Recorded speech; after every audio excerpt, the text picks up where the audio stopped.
Bienvenue dans le podcast Essence et Puissance, le podcast qui se connecte au cœur des femmes et des hommes qui nous inspirent. Je suis Anne Beaufreton, coach, mentor, stratège créative et intuitive, et j'accompagne les entrepreneurs, dirigeants, chefs d'entreprise et managers intuitifs et engagés d'aujourd'hui et de demain. Mes ingrédients pour cette jolie recette, mindset, essence et puissance. Chaque premier lundi de chaque mois, nous partons à la rencontre d'une femme ou d'un homme qui a osé suivre le chemin de son authenticité et se réaliser avec essence et puissance. Parce qu'il n'est pas toujours si facile d'oser vivre ses rêves et de se réaliser, j'ai eu envie de parcourir le monde et de partir à la rencontre de femmes et d'hommes qui ont osé vivre et créer leur vie. Pour moi, oser vivre la vie à laquelle on aspire est souvent une histoire personnelle, mais aussi une réussite collective, et elle prend tout son sens au moment où elle est partagée. Je te propose donc de vivre avec chaque rencontre un moment de découverte, d'inspiration, de questionnement et de boost d'énergie pour comprendre et découvrir son parcours, ses peurs, ses challenges, ses réussites, ses inspirations aussi, et que tu puisses ensuite repartir avec une nouvelle idée, une nouvelle énergie, une nouvelle pensée, une nouvelle émotion peut-être, pour toi aussi oser vivre la vie à laquelle tu aspires.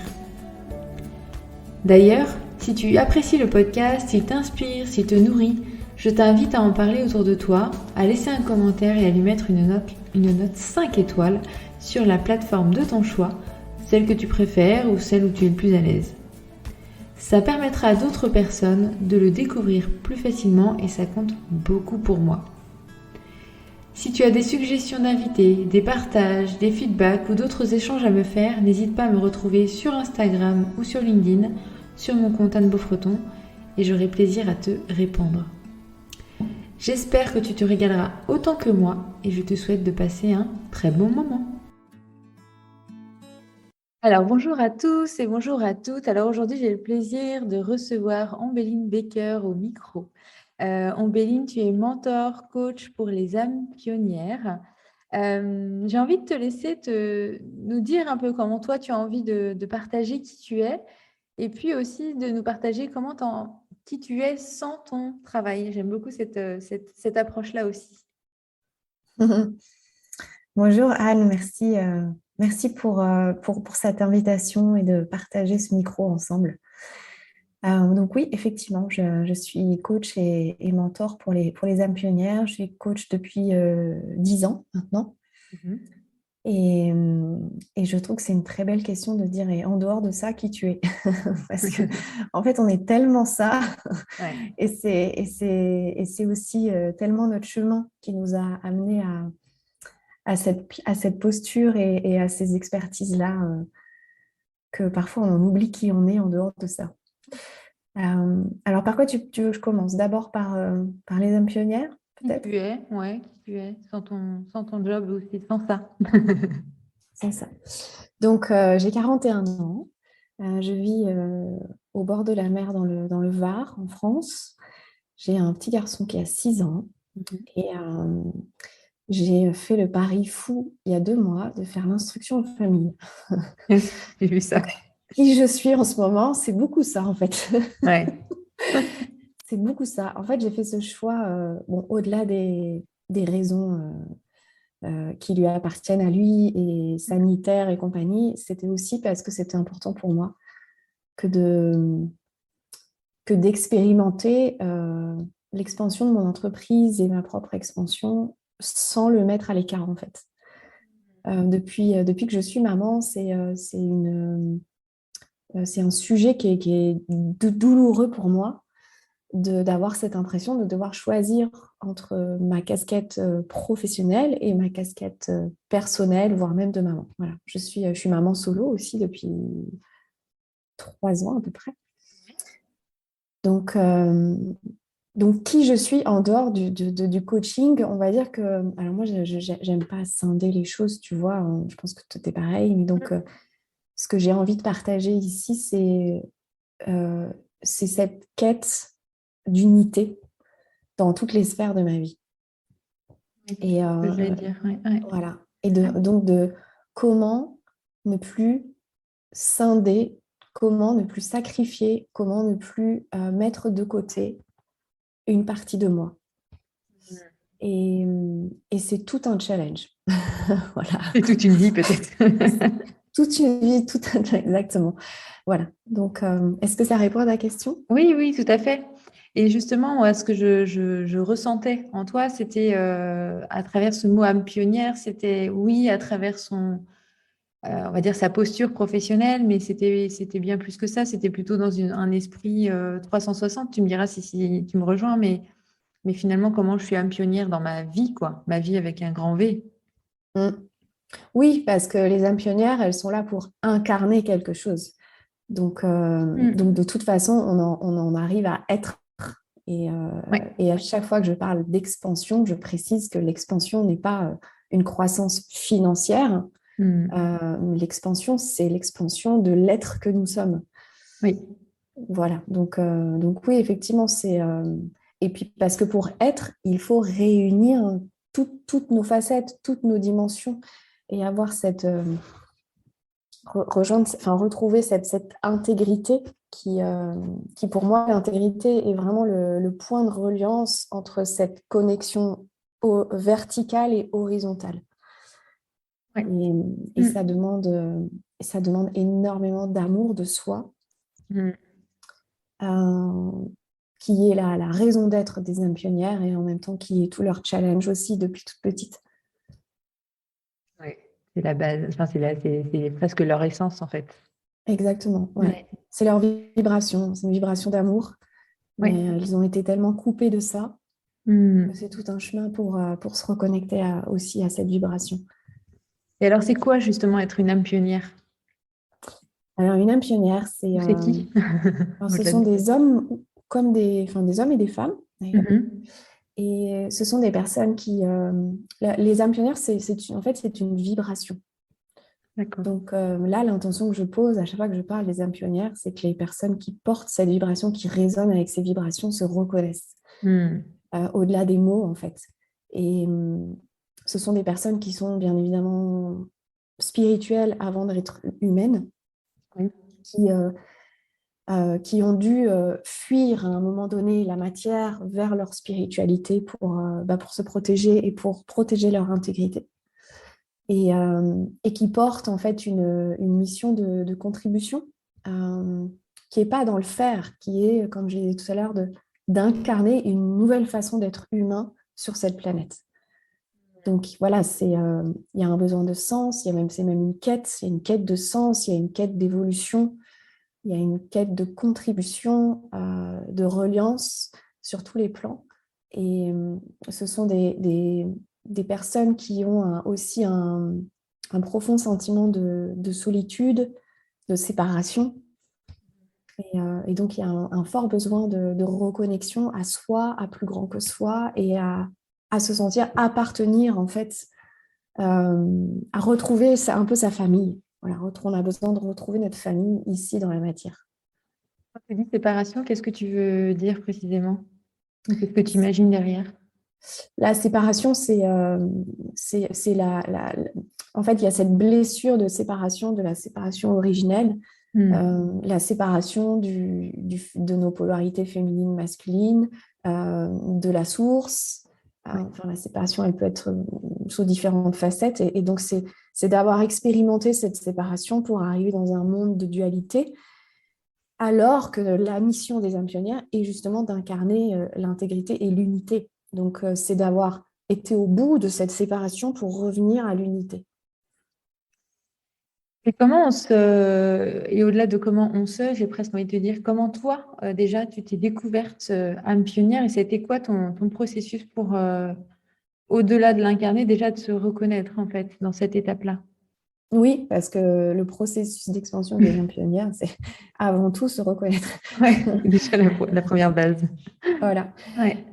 Et après, c'est de l'accepter. Mm.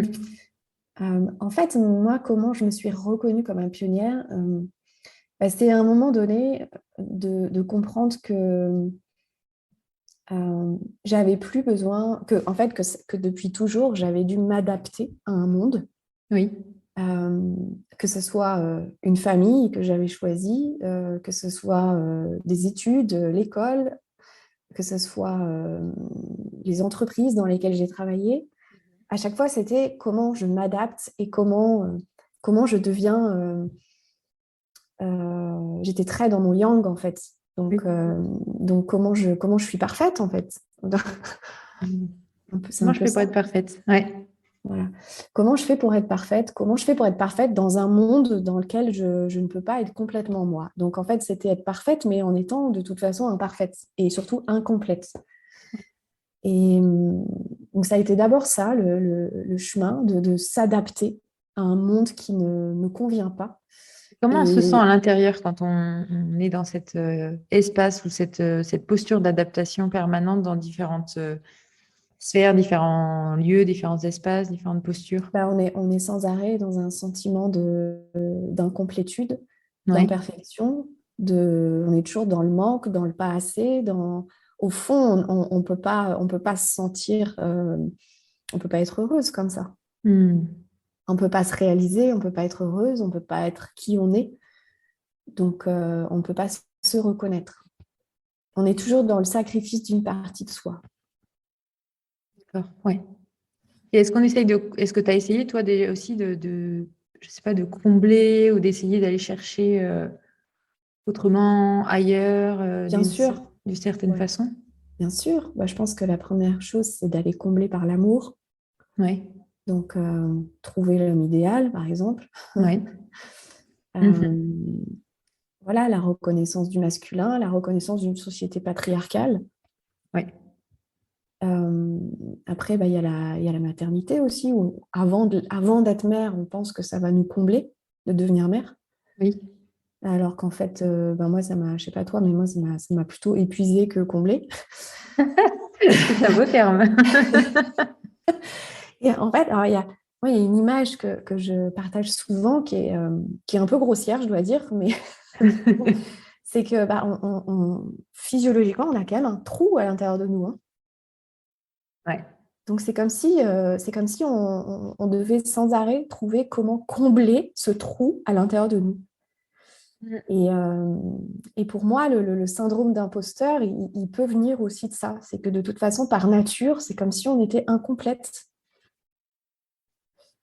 Oui, et imposteur presque par nature, parce que, enfin, Exactement. ouais, enfin, presque dans l'ADN en fait.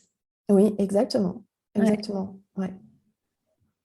Ouais, donc, je ne sais plus quelle était ta question à la base. Je ne sais plus.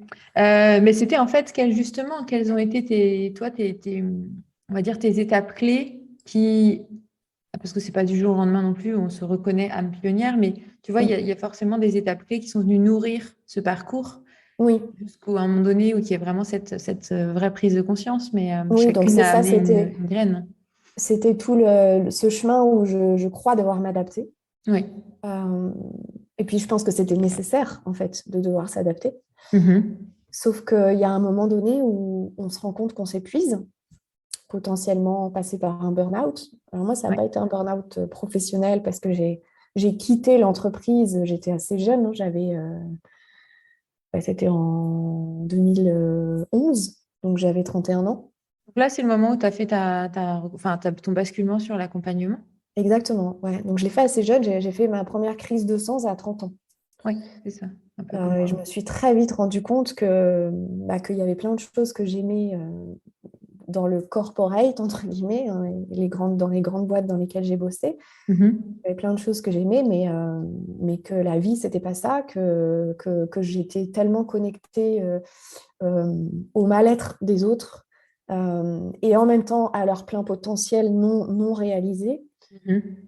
que ça créait beaucoup de frustration en moi. Et, Oui, euh, d'accord. et puis c'était aussi, c'est impossible pour moi de m'adapter à un système qui pour moi n'a aucun sens et dans lequel je ne peux pas être épanouie. Mhm. Donc ça a été une grosse déception en fait de tout ce milieu de l'entreprise assez tôt. Et j'ai fait le choix d'en sortir tout de suite parce que je me suis dit, il n'y a que toi en fait aujourd'hui. T'as pas d'enfant, t'as pas de grosses responsabilités, donc c'est le moment en fait. Le monde d'aller dans une autre direction. Enfin, en tout cas, celle qui te Voilà, correspondait mieux à ce moment-là. exactement. Et Hmm. voilà, donc j'ai fait un bilan de compétences à l'époque. D'accord. C'était encore la mode à l'époque, les bilans de Mhm. compétences. C'est ça.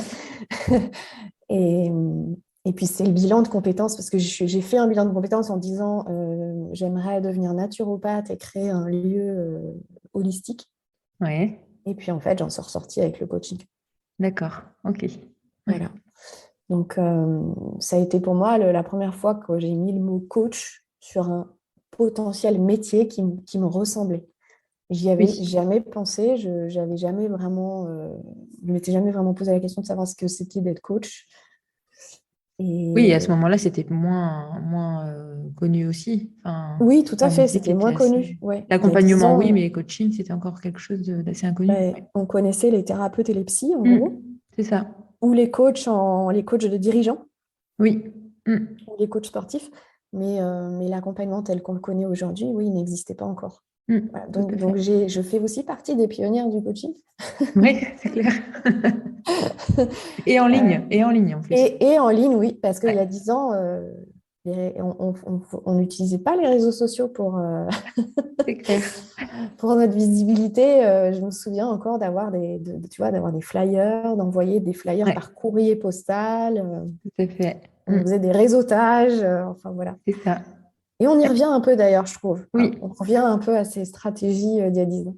tout à fait. Ça fait du bien Donc aussi, j'ai envie ça a des deux. été, ouais, exactement, le besoin de revenir à des basiques.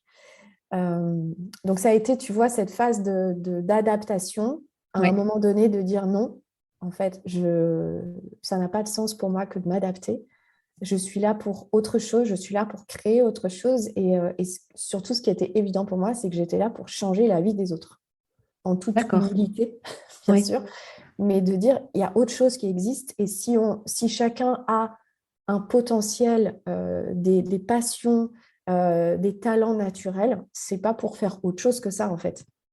Pourquoi on ah, il y aurait avait ça vraiment en cette conviction nous? intérieure qui était là. Ah, c'était pour moi évident. Je ne comprenais pas pourquoi il y avait autant de personnes. Puis moi, j'ai bossé plus de 5 ans chez Valeo, par exemple, Oui, qui est une boîte qui est très riche humainement, qui est très difficile, mais qui est très, très riche humainement. Et je rencontrais des dizaines et des dizaines de personnes qui avaient un potentiel énorme, qui avaient des passions extraordinaires, mhm. mais qui vivaient ça en dehors de leurs 8 à 10 heures par jour, quoi. Oui, ouais. Et pour moi, c'était un non-sens total. D'accord. Voilà, donc ça, oui, pour moi, c'était clair à 30 ans et ça a toujours été clair puisque quand j'étais petite, à 4 ans, j'ai décrété que je voulais devenir danseuse étoile. Mm. Donc, tu vois, ce côté visionnaire et d'avoir une passion, un désir et que de toute façon, tout doit converger dans ce sens-là, finalement, je l'ai toujours eu. Déjà, ouais. Ouais. Et puis tu l'as fait après, tu as fait de la danse, il me Ouais, semble. j'ai fait Ouais. 15 ans de danse. Ouais. J'ai fait 15 ans de Donc, danse. J'ai passé 3 fois le concours d'entrée à l'Opéra de Paris à 7, 8 et 9 ans et je l'ai loupé les 3 fois. Sinon, je ne d'accord. serais pas là. Et je t'avoue que je suis très heureuse de l'avoir loupé, ce concours. C'est venu nourrir ce qu'il y avait à nourrir à ce moment-là, en tout cas. Voilà, bah, j'étais très young aussi, hein, Mm. dans l'exigence, la discipline, le contrôle, Ouais. voilà, l'excellence, Oui. la beauté aussi, l'esthétisme, l'élégance, la grâce, mais en même temps, un milieu tellement pourri de l'intérieur, en fait. Mm. Voilà. Et puis un Beau à lien de l'extérieur, mais sororité, ouais, beau à l'extérieur, mais à l'intérieur, ouais. Et un lien de sororité d'une maltraitance extrême, quoi. ah oui, d'accord. Ouais, Bon, voilà. tout s'est bien organisé finalement. Bah oui, écoute, on suit notre destinée aussi, quelque Ouais, part. ouais. Et tu Donc, disais donc sur ton parcours, donc il y a eu ce moment de passage, et finalement, donc ça y est, je me lance dans l'accompagnement. Et puis, quel est l'autre moment peut-être après qui a été peut-être clé pour toi et qui t'a permis de faire un autre pas, peut-être, on fait des pas tous les jours, on est d'accord, hein, mais tu vois, dont tu te rappelles qui a ramené comme moi j'appelle ça un éveil ou un réveil, mais vers ce processus d'âme pionnière ou une compréhension. ouais, en fait, en tant que coach et en tant qu'entrepreneur aussi, parce qu'être coach, c'est aussi être entrepreneur. Mhm. Je ne l'avais pas réalisé tout de suite non plus. D'ailleurs, il m'a fallu 2 ans pour réaliser ça. On ne nous le dit pas trop, hein. Voilà, on ne dit pas trop. Et donc, en tant qu'entrepreneur, j'avais ce besoin d'aller trouver euh, mon unicité, en fait, Oui. en tant qu'entrepreneur et en tant que coach. Donc, Mhm. ça a été une quête jusqu'à ce que j'exprime cette notion d'âme pionnière, en fait, jusqu'à ce que je trouve, et que je reconnaisse et que je vois et que je dise Mhm. cette notion d'âme pionnière, ça a été une quête d'unicité. D'accord. Et aussi bien de faire ce dépouillement euh, pour moi Oui. que de l'observer dans mes accompagnements. Parce Oui, que bien j'ai sûr. eu, en 10 ans de coaching, j'ai eu plusieurs positionnements. Euh, et je pense que ces positionnements, c'était pour peu à peu affiner cette vibration que je reconnais en moi et que je reconnais au travers de chaque personne que j'ai accompagnée depuis 10 ans, que ce soit des hommes ou des femmes, en fait. Oui, tu peux voir le fil rouge maintenant que Exactement. tu l'as Ouais. Donc, reconnu. ouais, c'est Mhm. ça. C'est d'avoir trouvé ce fil rouge. Et j'avais besoin de le retrouver aussi parce que je me rendais compte que toutes les personnes que j'accompagnais, et ça s'est vraiment amplifié ces 3 dernières années, on va dire, Mhm. elles, la majorité me disait ça, que dans mes programmes, elles avaient l'impression de retrouver leur famille d'âme. Oui. Et donc, ça a commencé à me questionner, tu vois, ça, en me Mhm. disant, mais c'est fou qu'elles vivent ça dans mes programmes et qu'elles ne le vivent pas ailleurs. Oui. Que moi, je ne le vive pas dans les coachings de groupe dans lesquels je suis, moi, je ne reconnais pas ça. Je Oui. ne me retrouve pas dans une famille d'âme. Et donc, ça a été ça, si tu veux, le début euh, La de prise de l'ouverture conscience. de Oui. prise de conscience, ouais, sur les âmes pionnières. C'est-à-dire il y a vraiment une vibration, une énergie particulière dans les espaces de mes programmes. Et Mhm. c'est quoi, en fait? C'est quoi cette vibration? Pourquoi elles se reconnaissent entre elles? Pourquoi elles ont l'impression de retrouver une famille? Pourquoi même les personnes qui suivent des programmes différents, c'est-à-dire elles ne sont pas ensemble dans le programme, Oui. mais elles finissent toujours par se rencontrer après. Mhm. Ah, Tu c'est vois, il chouette. y a une reliance qui se fait Ouais. Ouais. au-delà de mes programmes. Et ça m'arrive très fréquemment de voir sur les réseaux que j'ai des clientes qui se rencontrent ou qui se reconnaissent ou qui travaillent ensemble. Et voilà, et je trouve ça extraordinaire. Donc c'est comme ça, si tu veux, que je me suis rendu compte qu'il y avait quelque chose qui se passait, qui était au-delà de moi. Et effectivement, c'était ça, quoi. C'est cette famille d'âmes pionnières.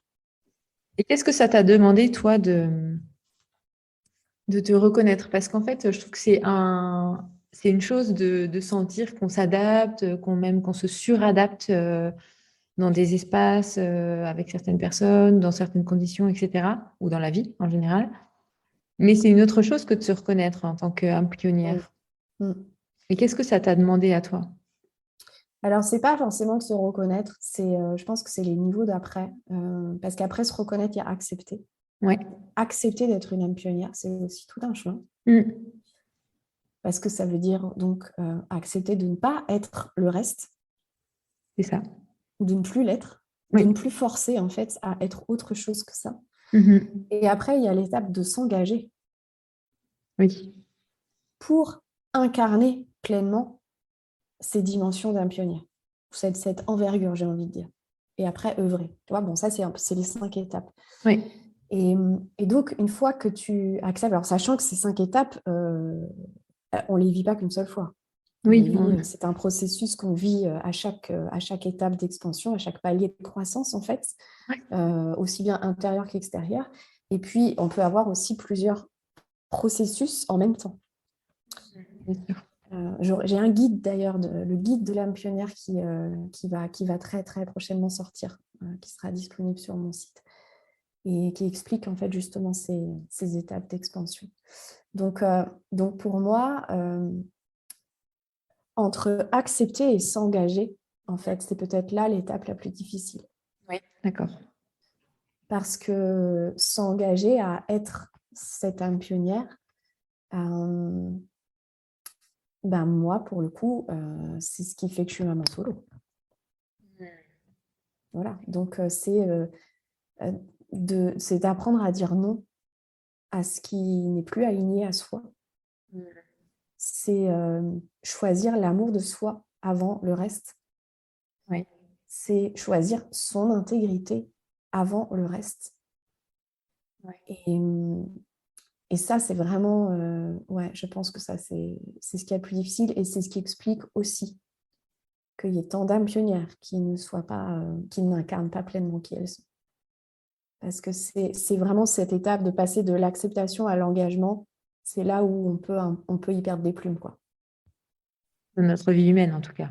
Oui, tout à fait, exactement. Donc ouais. Oui, l'image qui me vient, c'est on perd certaines plumes, mais on en gagne d'autres. Bien sûr, on déploie nos ailes, en fait. C'est ça. C'est un peu l'histoire du vilain petit canard. C'est ça. Il faut accepter, tu vois, le vilain petit canard, à un moment, il doit accepter de ne pas être un canard. Et il sait pas, quand il se rend compte qu'il n'est pas un canard, il ne sait pas encore qu'il est un signe magnifique et avec un Exactement. potentiel énorme. Oui, Et c'est vraiment ce moment-là qui est le plus inconfortable. oui, oui. Je parle souvent de ce processus, tu vois, de transformation où ben, on laisse mourir ce qui doit mourir, ou en tout cas, on fait le Mm, deuil. Et puis ben là, alors là, c'est le moment le plus difficile parce qu'en fait, on est dans le vide, on est dans le rien. Par contre, la suite, on la connaît pas non plus, quoi. exactement. Bah, Donc, c'est comme le processus du papillon. Enfin, ouais, c'est ça. J'ai laissé c'est tout le ça, cycle. mais pourquoi? Parce qu'en fait, je ne sais pas ce qui m'attend. Je suis pas sûre que l'herbe soit plus verte ailleurs, d'ailleurs. Mm, Mais en même temps, je peux pas revenir en arrière non plus, en fait. C'est pas possible. Même si je le oui, voulais, c'est pas possible. oui, parce que de toute façon, il y a un processus d'expansion naturelle. C'est ça, exactement. Mm. Et ça, on peut quand même, en tant qu'humain, on peut chercher à le contrôler, on peut chercher à le freiner, Mm. mais à un moment donné, où, quand on est fait pour ça, on est fait pour ça, quoi. Oui, on peut choisir le rythme, Mm, mais on y passe quand même. exactement.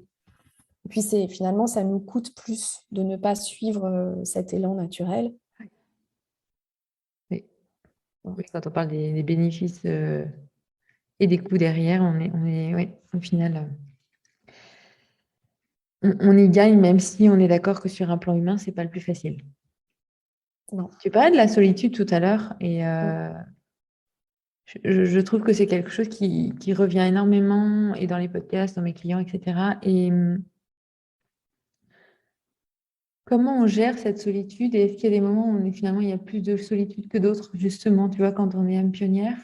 Et comment accepter peut-être aussi cette part de solitude? C'est quoi ton parcours, toi, par rapport à ça? je pense que cette solitude, elle a été réelle, Mhm. euh, mais qu'elle est nécessaire en fait. Elle est nécessaire pour reconnaître et accepter qui on est vraiment, Mhm. pour s'ouvrir aussi à plus grand que soi, pour cette connexion spirituelle. Euh, dans le milieu spirituel, on parle de la nuit noire de l'âme aussi. Oui. Donc, toutes ces étapes spirituelles, elles sont nécessaires dans le chemin vers soi, dans la connaissance de soi et pour les transcender, en fait. Donc, il y a une partie de la solitude qui est quand même nécessaire. Il y a aussi un collectif, je trouve. Aujourd'hui, en 2022, cette solitude n'est plus nécessaire. Aujourd'hui, on est à un moment donné où la reliance est indispensable. Et cette reliance, elle est aussi bien dans la matière, je parle. Elle est aussi bien de s'entourer, de se réunir, de se rassembler avec des personnes euh, qui vibrent comme nous, qui nous font du bien en fait. Pas forcément que des âmes pionnières, mais des personnes avec qui on se sent bien, avec qui on peut être vraiment soi-même. Et, euh, Et attends, j'ai oublié ce que je voulais dire. Le fait de Euh, la reliance par rapport à la solitude. ouais, mais c'était cette reliance, donc aussi bien. Tu disais qu'elle était nécessaire en 2022 dans le collectif, en fait. Ouais, mais j'ai complètement. Écoute, c'est qu'il fallait peut-être pas que je le dise. Le- donc il y a vraiment cette reliance dans la matière. Et puis cette reliance à soi. Euh, voilà. Mais écoute, je suis là, Est-ce ouais, que j'ai ça part pas justement de soi avant de partir, enfin, justement, d'être dans cette reliance à soi et ensuite dans la reliance avec les autres, enfin, d'apprendre déjà à être dans Oui, cette reliance à soi. oui, tout à fait. Mais enfin, c'est un peu un truc qu'on fait main dans la main, quoi. Parce que de toute façon, Ouais. c'est l'autre qui est aussi miroir de soi et qui nous permet de continuer à avancer sur notre chemin vers soi. Mm, tout à fait. Mm. La spiritualité, là, on n'en a pas parlé au tout début, mais elle a été dans ta vie depuis toute petite ou comment elle a fait sa place petit à petit? Oui, la spiritualité, j'ai toujours vécu avec cette spiritualité, D'accord? avec la connexion à l'invisible en tout cas. Enfin, ma maman euh, m'a transmis de toute façon enfin, j'ai toujours cru dans des vies antérieures, dans les anges, les guides. Voilà, on avait cette connexion à l'invisible Oui. et, peu à peu la conscience euh, que c'était l'invisible qui créait la matière. Ça a été un point de basculement dans ma vie. C'était en 2007 où j'ai pris conscience que, que les choses se créaient d'abord dans l'invisible avant de se créer dans la matière. Et, et donc, ça a été pour moi vraiment un changement majeur dans mes perceptions et ça m'a permis à ce moment-là, je pense réellement, de prendre mon leadership parce que j'ai compris que j'avais pas à être victime de quoi que ce soit. Prenez le pouvoir sur ce que tu avais envie de vivre, en fait. Oui, et puis je pouvais choisir en fait. Ouais. Je Mm, pouvais choisir, je n'avais pas à subir c'est ni ça. à être victime de ce que je vivais dans la matière. Alors même si, bon, bah, après, il y a une réalité, bien évidemment, on n'est pas dans le monde des bisounours, mais je reprenais effectivement mon pouvoir. Oui. Mm. Ok. Quand on est, en tout cas, quand on se reconnaît âme pionnière,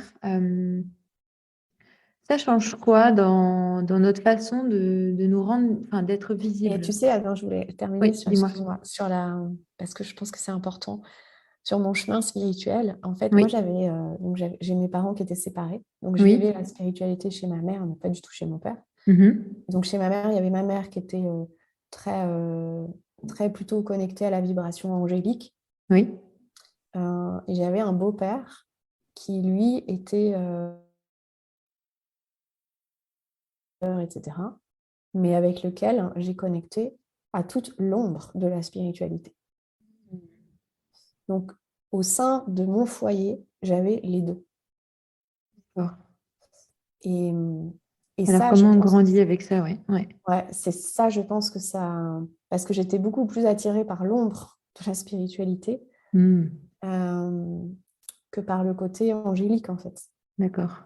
Et, euh, et ça a été un peu le fil conducteur de mon chemin spirituel, que d'être aussi bien du côté lumineux que sombre. Et, euh, et de voir comment réunir aussi ça en moi. Donc, euh, donc ça a été un travail aussi d'aller reconnecter à des mémoires, d'aller faire ce travail de libération de toute l'ombre de ma spiritualité voilà, aussi bien dans le transgénérationnel que dans d'autres vies. Et c'est un travail qui est essentiel pour vraiment aller incarner son intégrité d'âme pionnière ici, aujourd'hui. Parce qu'on a un gros bagage. On a un Ouais. gros bagage spirituel. Et en même temps, ça t'a permis de donner tout de suite, enfant, ces deux facettes, enfin, cette conscience-là, en tout cas. Euh, et du coup, cette compréhension, tu vois, je trouve que qu'on n'en a pas, on l'a pas forcément, on le capte pas forcément très rapidement, cette notion d'ombre Oui. à la Alors, spiritualité. ouais. Ça, c'est moi aujourd'hui qui parle avec ce recul-là. Évidemment, ça m'a pris des années Oui, de le pour, conscientiser. voilà, pour On est d'accord. conscientiser ça. Et, Mm. ouais, ouais. Mais oui, de vivre avec ça au quotidien, c'est... Voilà. Particulier. Mm. Ça, et avec l'exigence de la danse à côté, tu vois. C'est Ouais. pour faire un petit peu l'image. Ou il y a de l'adaptation, Ouais, ouais. ou de la suradaptation même. Mm. Euh, oui, je repars sur la notion de visibilité. Euh, Qu'est-ce que ça change ou qu'est-ce que ça amène, ou en tout cas, quel est le lien entre le fait de se reconnaître âme pionnière et puis dans sa démarche de visibilité en tant qu'entrepreneur, de pouvoir partager ce que l'on fait, de pouvoir communiquer. Euh, Comment toi, tu as vécu ça? Qu'est-ce que ça peut être changé aussi, toi aussi, dans ta façon de t'exprimer, de communiquer, de vendre tes programmes, etc. Le fait de parler des âmes pionnières, tu veux dire? Non, non, non, non, de s'incarner en tant qu'âme pionnière et du coup, par rapport à cette dimension de visibilité. Est-ce qu'on aborde on va dire le process de visibilité de la même façon?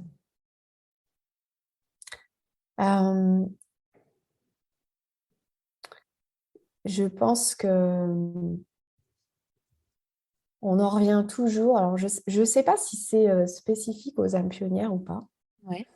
Euh, Parfois, j'ai un peu tendance à penser que tout le monde est âme pionnière, en fait. Mais, mais par rapport à la visibilité, ce qui est certain, c'est que on en revient toujours à la question de qu'est-ce que j'assume pas à propos de moi? Qu'est-ce que je n'ose pas rendre visible? Et, euh, et quand on creuse, on touche souvent à une ombre, on touche souvent à des mémoires ou à des compétences qu'on n'a pas réintégrées ou à des aspects de notre chemin qu'on voit comme souffrants ou maltraitants et qu'on n'a pas encore transcendé du côté lumineux. Voilà, donc en fait, la visibilité, pour moi, c'est simplement une conséquence. Oui.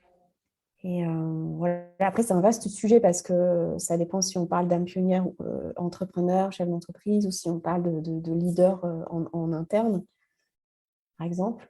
Oui, c'était plutôt par rapport à même ton parcours à toi, en fait, par rapport à la visibilité, comment tu Ah oui. t'es senti, comment tu l'as vécu, enfin, j'imagine qu'il y a eu des changements aussi au fur et à mesure du temps et justement ton évolution personnelle Oui.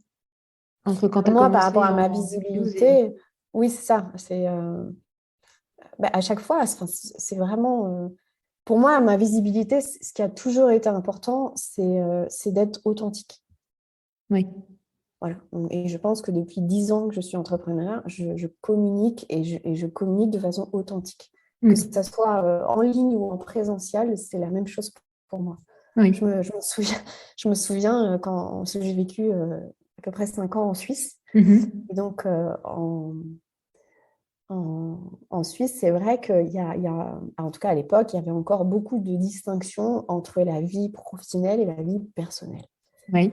Et moi, à chaque fois que j'arrivais dans des réseaux ou dans des déjeuners d'affaires, des choses comme ça, et que j'avais à me présenter, euh, c'était vraiment un pavé dans la mare que je balançais, puisqu'à l'époque, je me positionnais auprès des familles recomposées. Mm. Donc, ça, tu vois, ça étonnait beaucoup les... En plus, il y avait en général une majorité d'hommes, Oui. d'hommes d'affaires. Et c'était quelque chose d'assez inhabituel pour eux d'avoir une personne, une femme, une jeune femme, une Française, qui vient adresser des sujets de la vie personnelle dans ce milieu des affaires. Voilà. Oui. Donc pour moi, la visibilité, ça a toujours été de montrer autre chose, d'exprimer autrement, mais tout en étant pleinement authentique et clair dans mon message, en fait. Mm. C'est ce message qui évolue. Le message que j'ai aujourd'hui, ce n'était pas le message que j'avais il y a 10 ans. Enfin, il y a 10 ans, je n'avais pas de message d'ailleurs. Mais C'est ça. On commence plutôt avec une technique, on va dire. Ouais, ou je voulais, à l'époque, il y a 10 ans, le coaching, c'était uniquement en entreprise. Ouais. Donc, je voulais être coach en entreprise, sauf que j'avais Mm. 30 ans. Mm. Ça se faisait pas d'être coach en entreprise à l'âge de 30 ans. Il fallait avoir des cheveux blancs. Voilà. Ouais. Et est-ce que c'est difficile enfin, ça a été difficile ou même aujourd'hui encore? C'est quoi, qu'est-ce qui te challenge ou pas par rapport au fait de communiquer? Alors, la notion de visibilité, elle parle ou elle parle pas, hein, pas forcément à tout le monde. Mais en tout cas, de communiquer sur qui tu es, sur ce que tu fais. Est-ce que c'est facile? Est-ce que c'est pas facile? Est-ce que il y a des jours où c'est OK et d'autres jours où c'est pas OK? Et jusqu'où, en fait, c'est juste pour toi? Non, c'est pas toujours facile. C'est pas toujours facile parce que déjà, on est aussi dans une industrie qui a énormément évolué en 10 ans en termes de communication et de visibilité, que les normes ont changé. Et à chaque fois, en tant qu'âme pionnière, c'est de se dire, est-ce que je m'adapte à la norme ou est-ce que je crée autre chose? Donc, on en revient toujours à est-ce que je dois m'adapter ou pas? Oui. Et moi, ce que je remarque, c'est que j'ai des cycles, tu vois. J'ai besoin d'expérimenter des normes pour après les transformer et proposer quelque chose d'autre. Je veux dire Donc, s'adapter à ce qui existe et ouais, ensuite recréer ta propre façon. exactement. D'accord. Exactement. Donc, ça fait partie de l'expérience aussi. Donc, j'ai testé toutes les stratégies de visibilité. Il y a une période où je faisais, au début des webinaires, tu vois, je faisais un webinaire par mois, j'avais 2 newsletters par mois, je publiais Ok. des vidéos sur YouTube toutes les semaines, j'avais des relations presse, je passais à la radio, à la télé. Bon, Mais t'es au taquet. j'étais au taquet, mais une saturation du marketing. Ouais. Et toi aussi, tu Et viens du marketing en plus. oui, Ah, mais du marketing, enfin, du marketing produit oui. industriel, ça n'a rien à voir Ouais, quand tu dois vendre ton propre potentiel, hein. bien sûr. Hein. Et puis, la Non, mais je veux dire, visibilité on peut pour venir moi. du marketing, donc tu vois, avoir cette sensibilité-là et pourtant faire une overdose du Ah oui, marketing dans notre complètement, activité, hein. complètement. Et puis en plus, le marketing, ça, je pense que c'est une des spécificités des âmes pionnières. Ça vient épuiser quelque chose de nous. Mm. C'est une fuite d'énergie, en fait. Et Euh, qu'est-ce que ça vient épuiser? En te le disant, je me pose la question. Il y a, pour moi, il y a un aspect quand même maltraitant en termes d'estime de soi. Parce qu'on est tout le temps en train de se comparer. Comme on est arrivé on a été parachuté dans un monde qui n'est pas le nôtre, en fait. Les âmes pionnières, elles viennent d'ailleurs. Euh, Oui. on vient d'ailleurs. Il y a beaucoup de mémoire galactique chez les âmes pionnières. Ou de l'intraterre, ça dépend comment on voit les choses. Pour moi, c'est un peu pareil. Mais donc, on est parachuté dans un monde et, euh, et on arrive dans ce monde et on se dit, mais qu'est-ce que c'est que ce truc, en fait? Où est-ce que j'ai atterri? Et tout ce côté d'adaptation dont on parle depuis tout à l'heure, on le retrouve aussi dans notre visibilité, quoi. Et j'ai encore Oui, zappé ce que je voulais ouais. dire. Et oui, j'ai aussi l'impression de me dire que bah, quand on communique, enfin, c'est le principe de la communication, c'est de faire passer son message pour qu'il soit aussi entendu, compréhensible, etc. de l'autre. Mm. Et, et donc, enfin, c'est un gros travail d'adaptation pour le coup. Oui. Oui, alors on parlait d'estime de soi, c'est ça. Et en fait, le problème de beaucoup d'âmes pionnières entrepreneurs, pour le coup, euh, c'est qu'elles communiquent pour vendre. Mm. Et donc là, c'est là où la visibilité devient une perte d'intégrité. C'est qu'elles reviennent dans un schéma où elles doivent s'adapter à quelque chose au détriment d'une autre facette, d'une autre dimension. Donc ça crée une perte d'énergie. Ça crée une faille, en fait. Oui, Voilà pourquoi c'est une oui, fuite. oui, puis ça rappelle la dimension matière qui n'est pas toujours très, très agréable en fait. C'est ça. Et donc, ça vient nourrir encore la croyance que pour être incarné dans la matière, je dois sacrifier une partie de moi Et baisser ma lumière. Je sais pas si et baisser ma pourquoi ce mot lumière. il Voilà. arrive, mais c'est vraiment ça. C'est comme Ouais. si j'allais ternir ma lumière pour mieux, entre guillemets, tu vois, mieux passer. exactement. J'avais organisé je sais pas, il y a peut-être 2 ou 3 semaines, une soirée autour de l'argent. Parce que Oui, bien sûr que vu qu'on parle de matière, bah, c'est quand même un gros sujet, l'argent. clairement, ouais. Et, et je me souviens d'une participante qui, à un moment donné, avait dit, mais en fait, je me rends compte à quel point euh, j'ai peur de ne plus pouvoir rentrer chez moi si je m'autorise l'expansion matérielle. Comme si c'était une trahison, en fait. Ah oui. Comme si elle allait être rejetée ou bafouée de Mm. sa famille De là où elle vient. spirituelle. Ouais. Oui, c'est Et violent, hein. c'est violent, ouais, mais c'est très fort. Moi, je le portais aussi, ça. Mm, mm. Ok. Je sais pas, il y a un truc qui arrive. Un truc qui se passe. Voilà, c'est exactement ça. Ça doit prendre sa place. Mm. Ouais, le fait de rentrer chez soi et de... Oui, il y a quelque chose de très fort là, entre rentrer chez soi et entre l'argent et baisser sa lumière, tu vois, il y a vraiment quelque chose comme si je devais devenir petit pour être là, mais en fait, c'est pas forcément en plus ce dont j'ai envie, quoi. Bah non, puis c'est pas possible. Mais, en plus, En fait, mais c'est pas possible d'être petit. ouais, L'autre jour, on faisait quelque chose avec Edgar, mon fils, oui. qui a fait énormément rire et je trouve que c'est une belle métaphore de ce qu'on est en train de dire. Mhm. Euh, on découvrait que le plus grand basketteur faisait 2,31 m. Ah Et oui, donc, on s'est amusé avec un mètre à mesurer, à faire tout le tour de la maison avec 2,31 m pour voir ce que ça fait. j'adore. Et ça le faisait tellement rire. Et c'est à ça que ça me fait penser parce que si on fait 2,31 m, on ne peut pas faire qu'un mètre et on peut pas, et ça ne sert à rien de vivre comme si on mesurait qu'un mètre. Et oui, et puis l'image qui me vient, moi, c'est on aurait l'air vraiment ridicule d'arriver dans un bloc d'1 mètre, quoi, tu vois. Eh ben exactement, exactement. Là, ce qui faisait rire hier, c'est que bah, quand tu fais 2,31 m, tu dépasses de 31 cm du lit. C'est ça. Enfin Et voilà, puis même donc si tu t'essayes de je sais pas, de te recroqueviller, on te verra en fait, même si on pense qu'on ne te verra pas, bah mais on te oui, verra en bien fait, hein. sûr. Tout le monde te voit, On voit contrairement à ce que tu penses. que tu te contorsionnes. C'est ça.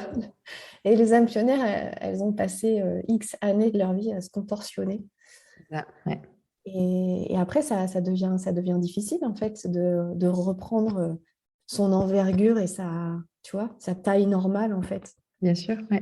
Quand Mm. on a été habitué à se mettre dans une boîte. Oui, tout à fait. Donc, c'est un profond déconditionnement et c'est un déconditionnement qui est sur toutes les dimensions, en fait. Parce qu'il y a aussi des mémoires spirituelles.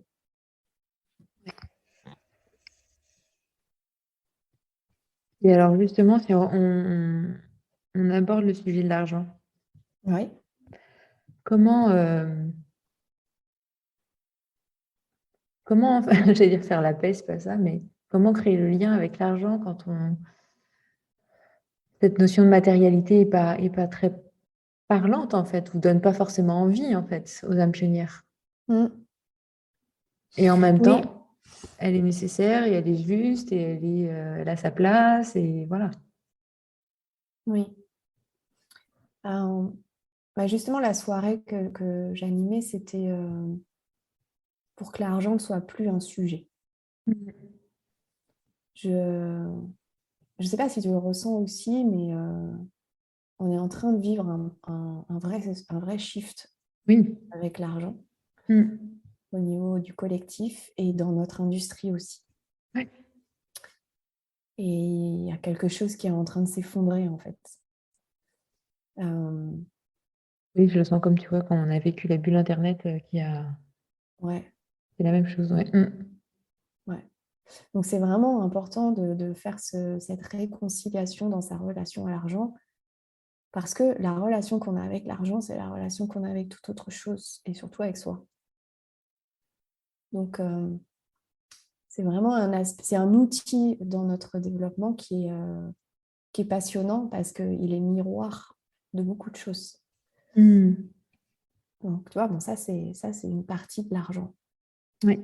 Ensuite, c'est tous les espaces où on délègue notre pouvoir à l'argent. Mhm. Parce qu'il y a beaucoup d'âmes pionnières qui rejettent l'argent Oui. Hmm. ou qui ont peur de manquer. Et tout ça, ça les met dans des paradigmes qui ne sont pas alignés à leur potentiel. Donc, c'est Comme important si, d'aller... le mot qui me vient, c'est comme si elle ne connaissait pas ce langage-là, tu vois? Bah oui, parce que de là où on vient, l'argent n'existe pas et est même complètement inutile. Enfin, tu vois, dans des civilisations évoluées, c'est un Oui, non-sens d'avoir besoin d'argent. c'est ça. Et nous, on arrive ici avec ça. Ouais. En fait, on sait déjà ce que c'est d'être une civilisation évoluée. Ça nous demande un retour en arrière. Enfin, c'est ce Exactement, ouais, ressenti-là, en tout cas. exactement. On revient en arrière. Euh, parce qu'on est là pour ça, parce qu'on est là pour être des piliers au sein de l'humanité vers une civilisation plus avancée, même si bah, on ne sait pas quand est-ce qu'elle sera réellement incarnée, cette civilisation, et même si Mm. elle le sera. Mais nous, on est un petit peu, on est missionné pour ça quelque part. On a choisi cette mission-là. Donc l'argent, à la base, c'est un non-sens. Et quand on fait notamment le choix d'être entrepreneur, pour exploiter son plein potentiel et contribuer à quelque chose de plus grand, à un moment donné, on est bien quand même confronté à la réalité matérielle et au fait que si Mm. on a choisi de créer une entreprise et pas d'en faire simplement un loisir ou du bénévolat, c'est qu'il y a quand même quelque chose d'autre. Mm. Voilà. Donc, c'est important effectivement d'aller travailler sa relation à l'argent et ça revient pareil à chaque palier. Hein. Parce qu'à chaque palier, on se dit ben, je m'arrête là ou bon, ça ne sert à rien d'aller plus loin. Mais en fait, c'est jamais une question de montant ou de chiffres. C'est toujours une question de qui je vais devenir en fait. Posture, ouais. Ouais. Qui je vais devenir si je poursuis, si, tu vois, peu importe qu'on parle de 10 000 euros, d'un million, de 500 millions, enfin, j'en sais rien. C'est pas C'est pas... forcément plus challengeant sur les gros montants, hein. Enfin, ou ça peut l'être autant. Enfin, le même process au final. Ouais, c'est le même process et c'est en fait, qu'est-ce que ça vient activer comme résistance, comme croyance, parce que qui ça va me pousser à devenir et que potentiellement, j'ai pas envie de devenir. Mm. Oui, c'est comme ça que toi, tu le vois, ce processus de transformation pour se mettre en lien, en tout cas. Et ce lien entre soi et, enfin, oui, ce qu'on devient et et en quoi l'argent est connecté avec ça. Ouais. Mm. Ouais, parce que en tant qu'âme pionnière, encore une fois, c'est voilà la vision que j'ai, voilà la norme que je connais aujourd'hui euh, quand on a de l'argent ou quand on n'en a pas, Oui. et ce que ça révèle de moi. C'est-à-dire, moi, j'ai pas envie de devenir cette personne ou j'ai pas envie de le vivre de cette façon parce que voilà les conséquences que ça peut avoir. Et donc, c'est tout ce chemin-là entre le constat qu'on peut faire qui crée le rejet de ça ou les peurs. Mm. Et après, le challenge, c'est de ne pas s'arrêter là, en fait. Et c'est de continuer sa transformation intérieure pour aller remettre les choses à leur place et pour aller reclarifier vers quoi on a envie d'aller, qui on a envie de devenir. Parce que finalement, l'intention, c'est toujours ça, c'est devenir une meilleure personne, devenir encore plus qui je suis. En intégrant que l'argent te permet ou est une résultante de.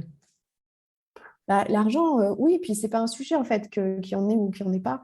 L'argent, il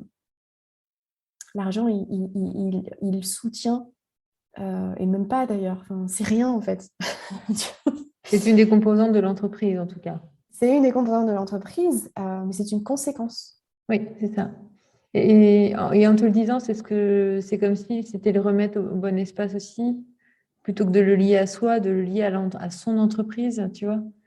Mm. Euh, Moi, je suis beaucoup dans cette visualisation que, ben, en tant qu'entrepreneur, on vient injecter des choses dans notre entreprise, mais c'est important pour moi de dissocier, par exemple, l'entreprise de soi et l'argent est là, tu vois, le flux est dans cet espace-là de l'entreprise pour le coup, Oui, ou dans cet espace créé entre soi et son entreprise, peu importe, oui. mais Et puis c'est aussi la capacité à recevoir.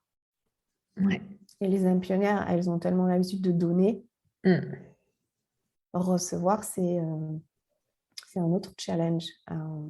Ouais, j'ai accompagné j'ai fait une journée avec des entrepreneurs lundi et l'une d'entre elles disait mais moi j'adore donner, vraiment ça me fait vraiment du bien quoi. Ouais, Par contre recevoir, oh ben non, je vais prendre le melon. Enfin, il y avait toute cette dimension-là derrière, ouais, jusqu'à refuser presque des cadeaux, enfin des cadeaux sous plein de formes, hein, mais il y avait vraiment c'était très très fort. Euh, Et voilà, après, c'est se rendre compte que ben, ouais, c'est ce flux, comment je mets en place ce flux de donner et recevoir, mais que les deux oui. soient bien Et dans à la chaque connexion. fois, tu vois, que ce soit, non, non, moi, je préfère donner que recevoir. Ben, en fait, quand on creuse un peu, on se rend compte à quel point c'est l'ego qui prend toute la place aussi. Mm. Ben, bien sûr. Ouais. Mm. Donc, c'est ça, c'est que l'argent vient vraiment pointer du doigt les excès de l'ego. Oui, sous toutes ces facettes, on va dire, Oui, sous toute cette façon exactement. de se cacher ou de se matérialiser ou de prendre son costume, quoi. Exactement. Parce que tu vois, Mm. toujours dans cette soirée à propos de l'argent, euh, à un moment donné, je leur disais aussi que il y en a beaucoup, il y a des imprimeurs qui disent quand elles se réconcilient avec l'expansion financière, elles disent bah, ça me permettra de contribuer encore plus. Donc, je vais devenir une meilleure personne si j'ai plus d'argent. Et je leur avais dit non, parce que là, c'est encore l'ego. C'est pas l'argent qui vous fait devenir une meilleure Oui. personne. Et c'est pas parce que vous gagnez des millions que vous deviendrez une meilleure personne. Mm. Cette Ouais, meilleure personne, c'est aujourd'hui, exactement. Ouais. avec ou sans argent. Mm. Bon. C'est vrai que ça vient chercher des croyances sous plein d'aspects, quoi. Ah oui, puis c'est effarant comme l'argent est une excuse, à quel point on lui donne du pouvoir, à quel point il y a des emprises en fait. Ouais. Et puis alors dans Et puis notre industrie, tous les plans sont concernés, quoi. C'est vraiment ça qui est assez impressionnant. oui, On tout ne à peut pas fait. le segmenter, Non, clairement. C'est pour ça que des fois, quand il y a voilà, on peut entendre des termes de travailler sa relation à l'argent, je la trouve parfois très restrictive, en fait. oui, Parce que ce qui va être abordé, ça peut être, voilà, est-ce que j'ai tendance à beaucoup dépenser ou à pas beaucoup dépenser, ou voilà, c'est très cliché ce que je dis, mais en même temps, c'est aussi souvent ce qui se passe. C'est quand j'ai un oui, billet, comment je me sens, oui, mais c'est la première base, quoi. oui. Alors Bien, qu'en c'est bien fait, les précisé vrais ça. sujets sont bien au-delà de ça. C'est ça, exactement. Mm, Mm. mm. Euh, J'adore parce qu'en fait, tu sens en arrière-plan ouais, tout ce qui passe. c'est ça. C'est pour ça Donc qu'on on laisse du parle, temps, parce mais que derrière, ça bosse, quoi. ça bosse, puis il a besoin d'intégrer à certains moments. Donc recevez en fait, C'est recevez tout ce qui passe exactement là. ça. Ouais, c'est tout à fait ça. C'est pour ça que ça demande des temps de pause. Enfin, de pause Oui. qui ne sont pas vraiment de la pause, mais. Mm. Et il y a les canadaires qui passent au-dessus de chez moi. C'est pour rediffuser. Oui. Euh, Quand j'ai parcouru, je ne sais plus où sur ton site, il y a un moment donné, tu as dit que tu avais mis ton entreprise en second plan. Mm. Qu'est-ce que ça signifiait pour toi? Qu'est-ce que ça a voulu dire? Mais aussi peut-être qu'est-ce que c'est venu challenger? Enfin, est-ce que ça a été confortable, inconfortable, même si c'était certainement, enfin voilà, que c'était peut-être nécessaire, mais comment c'est facile ou pas de justement de j'ai en partie la réponse, mais tu vois, de jouer avec voilà, c'est ça que je dis, de jouer avec son entreprise en fonction de justement de sa vie. Ça revient un petit peu à ce qu'on a dit au tout début, où quand tu as dit, moi je suis beaucoup là, IEF. Mm. Euh, comment on peut jouer avec ça tout euh, je vais dire nourrir, tout en continuant à nourrir parce que je trouve que quand on est un pionnier notamment, et puis plein d'autres, hein, mais notre entreprise, c'est aussi notre espace de création. Mhm. Euh, donc, comment nourrir tous ces espaces-là en même temps ou pas en même temps, dans le déséquilibre, mais comment jouer avec tous ces aspects de vie? Donc, comment toi, tu as fait à ce moment-là? Euh, En fait, notre entreprise, elle nous, elle nous force en fait à recevoir. Mm. Et donc, elles sont là, les vraies résistances. Oui. Il y a beaucoup d'âmes pionnières entrepreneurs qui, euh, qui ne veulent pas aller au-delà d'un certain niveau de croissance ou qui ne veulent pas incarner la chef d'entreprise ou la dirigeante, la gestionnaire, tu vois. Oui. Hum, Et alors, il y a plusieurs choses dans tout ça. Il y a plusieurs choses. Il y a l'équilibre entre les polarités masculines et féminines. Euh, Surtout, d'ailleurs, il y a aussi de l'importance de réfléchir à quel chef d'entreprise j'ai envie de devenir, qui j'ai envie d'être en tant que chef d'entreprise. Donc, c'est toujours qu'est-ce que j'ai envie d'incarner. Mm. Mais puis, c'est aussi se rendre compte à quel point on est en train de brasser des générations et des générations et des générations au niveau du collectif par rapport à la place de la femme, par rapport à l'épanouissement de la femme, par rapport au fait que la femme travaille et s'émancipe et s'épanouise et soit heureuse. Et au niveau du collectif, c'est colossal. Ça fait combien d'années que la femme ne vit pas comme ça? Oui, c'est aussi conscientiser son propre chemin, mais aussi tout le collectif qui nous entoure et que c'est tout ça qui est Et nécessaire de oui, transcender. et oui. Et les âmes pionnières, elles sont tellement reliées au collectif Mm. que quand elles agissent autant pour elles que pour le collectif, Tout à fait. Ouais. voire parfois même plus pour le collectif que pour elles. Oui, parfois, elles ne comprennent pas ce qui se passe pour elles, mais Et oui, et donc c'est quand il y a vraiment la conscience sur le important. collectif, ça commence à faire sens. Ouais. Ouais, donc c'est vraiment important de se rappeler ça, que Mm. c'est pas facile, mais c'est normal que ce soit pas facile aussi quand on voit d'où on vient et tout ce que Mm. ça vient remettre en question aussi notamment au niveau du transgénérationnel. Mm. Mhm. Mm. Tout ce que C'est les femmes de nos lignées ont sacrifié, ne serait-ce que pour donner la vie. tout à fait. Mm. euh, Ne serait-ce que pour l'image de leur mari. Énormément. Et moi qui travaille aussi beaucoup avec des clientes expatriées, Ah oui, toi tu bah l'as oui, vécu aussi quand tu étais en Suisse, ouais. on rebascule dans enfin on renforce en tout cas des schémas qui sont encore latents quand on est dans son pays de naissance. Mais alors ça Mm. s'amplifie version plus, quoi. Version femme d'expat. Oui, tout à fait. Mm. Ouais. On repart, Et oui.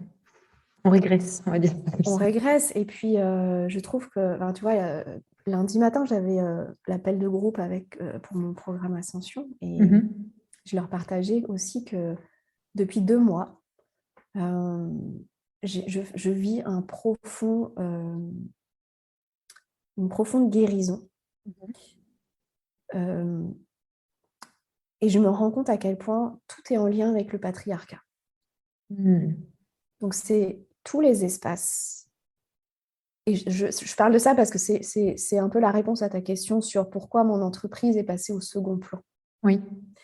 C'est parce qu'en fait, c'est le paradigme du patriarcat. Et pour, je pense que aussi bien pour notre expansion en tant qu'âme pionnière, être qui on est complètement, encore une fois, ce n'est pas une expansion matérielle, et aussi bien au niveau du collectif, c'est-à-dire là où on en est dans le collectif aujourd'hui et ce qui est nécessaire pour la suite.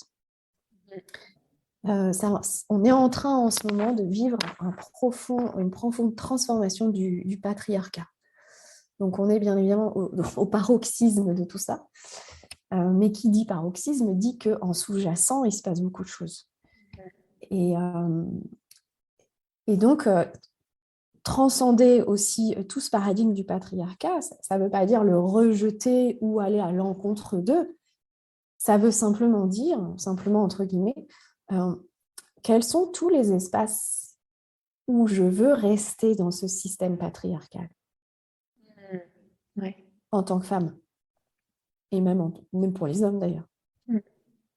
Parce qu'il y a encore des choses qui me servent, il y a encore des choses qui me permettent de rester, tu vois, le côté un peu princesse, côté femme, c'est plus facile d'être une femme dépendante qu'indépendante. Bien sûr. C'est plus facile parce que c'est un petit peu les habitudes qu'on a développées. C'est compliqué au niveau de notre intégrité, mais c'est plus facile. Donc c'est tout ça en fait. Donc je partageais ça lundi matin avec le groupe Ascension, à quel point je vivais ça en conscience depuis 2 mois. Et donc si mon entreprise, ou chaque fois que mon entreprise passait au 2e plan, c'est parce que je me repositionnais dans ce système patriarcal. Oui. Voilà. Donc ça peut être bien évidemment la place du conjoint avant le reste, ou ses contraintes à lui. Pendant des années, j'ai eu l'impression de vivre la vie de mon conjoint plutôt que la mienne. Et ce que c'est tentaculaire, tu vois, comme si tu essayais de t'en extraire et en fait, ça t'englue, quoi. Ouais. Et puis au-delà de ce que tu ressens, de ce que tu peux penser, toi, finalement, tout le reste est construit comme ça. Donc, c'est vraiment, ça demande une force extrême, en fait, de se positionner, de s'en défaire ou de choisir, en tout cas, le lien que tu souhaites avoir, quoi. Exactement. Et c'est pour ça que c'est important de se relier. Parce que sinon, il y a des moments où on n'a pas forcément suffisamment de force pour aller au-delà de tout ça, en fait. C'est un tel panier de crabes. On est dans la mer. Hein. Elle est en face de moi. Alors, c'est pour ça doit aider. Donc, ouais, c'est... Et alors, ce qui me vient, c'est de baisse... pardon, excuse-moi. Ce qui est encore plus pervers avec le patriarcat, c'est que les femmes entre elles font en sorte qu'on reste dans ce système et dans ce paradigme. Oui. Ouais. Donc, quand je dis se relier, et notamment entre âmes pionnières, et bon, dans les âmes pionnières, il y a quand même toujours une majorité de femmes, c'est parce que c'est important d'être toujours entre... Les femmes ne sont pas faites pour être seules, ni pour œuvrer seules. De toute façon, on est relié au collectif et c'est le collectif avant soi. Mais ce collectif, il faut qu'il soit soutenant. C'est ça, ouais. Et c'est ce qui me venait dans ce que tu disais, c'était de renverser le mode de fonctionnement initial et de passer sur un masculin soutenant, en fait, à l'intérieur de soi et à l'extérieur, hein, sur les 2 aspects. Oui, exactement. Et donc, le fait de mettre son entreprise en arrière-plan, c'est aussi pour ça. C'est parce qu'on a cette polarité masculine à l'intérieur de nous qui n'est pas alignée et qui va plus être une perte d'énergie ou qui va être maltraitante envers nous-mêmes. Donc, qu'est-ce qu'on a à transformer à l'intérieur de soi pour que notre polarité yang soit soutenante, sécurisante. Et ce qui me vient, c'est aussi que, comme tu disais tout à l'heure, la notion d'adaptation, notamment quand tu es mère, conjointe, etc. Et pas que, hein, mais c'est cet exemple-là. Mais on s'adapte. Enfin, j'ai l'impression que tu reparles d'énergie, c'est ça qui m'a fait penser à ça. C'est cette énergie. On est dans une énergie assez dingue d'adaptation dans ces postures-là, de Mhm. conjointe, de mère, etc. Et comme si c'était pas évident d'avoir ces fuites-là et ensuite de s'incarner en âme pionnière. Enfin, je sais pas si ça fait sens ou si ça te parle, mais euh,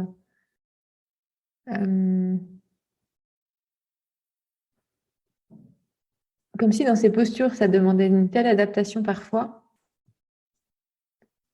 Mhm. que du coup, quand on veut l'incarner vraiment de soi à soi, c'est pas si, enfin, tu vois, comme s'il y avait l'énergie nécessaire était plus difficile à trouver ou je sais pas, ça me vient Oui, comme ça. mais dans ces cas-là, c'est aussi parce que inconsciemment, on est dans la perte d'intégrité. Oui. Voilà. De Mm. toute façon, on est programmé pour être dans la perte d'intégrité. C'est C'est-à-dire que intéressant. quand tu vas, voilà, quand tu vas vouloir aller dans l'expansion d'un côté, tu vas aller dans la perte d'un autre côté.